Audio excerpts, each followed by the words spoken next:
What's up guys, my name is Ace, and Treyarch just added a brand new game mode to Black Ops 3, and it's called Safeguard. This is an awesome game mode. I'm really enjoying myself so far. I've only played a couple games, but I wanted to get this video out as soon as possible, because that's how YouTube works.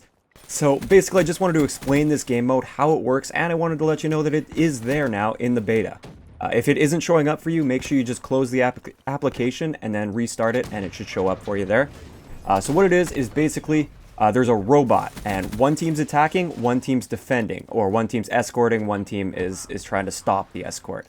So what happens is the team that is trying to escort, they spawn with the robot. So the robot spawns with them at spawn at the beginning of the game, or beginning of the round, and they have to escort that robot. So the robot will not move unless you're standing close enough to him. And right here, I'm kind of pointing out the different ranges that he will escort. Like, you can see the little flashing icon when you're close enough to have him escorted.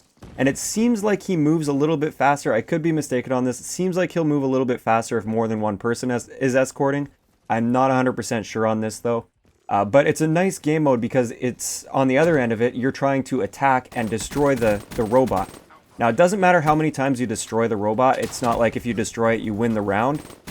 It's just that when you destroy it, it has to reboot. And during this reboot time, it's obviously not moving. And there is a time limit for you to escort it to the enemy's base.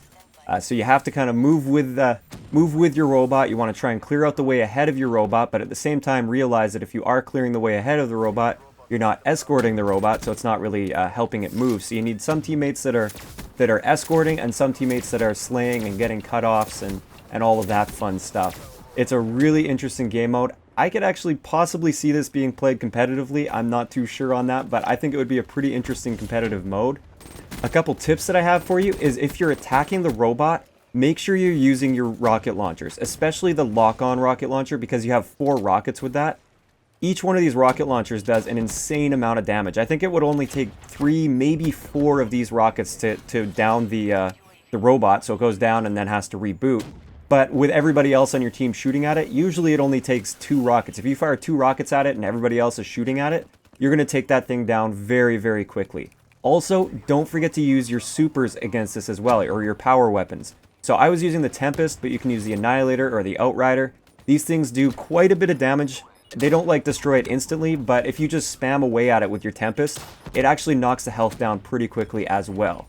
One thing to really be aware of when you're escorting is just finding that right balance between getting cutoffs and escorting the drone. I've played in a couple games already, and one game, I don't think we realized that you had to actually escort the drone. We kind of thought it was moving on its own, so we were pushing up, we were getting cutoffs for the drone and everything, and we were kind of wondering why our drone was just standing around doing nothing. That's because nobody was escorting the drone. And then there's other times where everyone's just piling on around the drone and just getting picked off like crazy, basically just feeding the enemy team's streaks, because the enemy team's set up waiting for him. So you have to have some people that are pushing up, trying to get those cutoffs, take control of the head glitches that the enemies are likely to use, and this is how you find a nice balance when escorting the drone. So that's pretty much all I wanted to cover today. I will be live streaming this brand new mode probably for like 3 hours straight, like just this game mode. I should be starting the stream up pretty soon at the time of you watching this. It might even be live right now at the time of you watching this. So make sure you come check that out. And I hope you guys enjoyed this one, and I'll talk to you guys next time.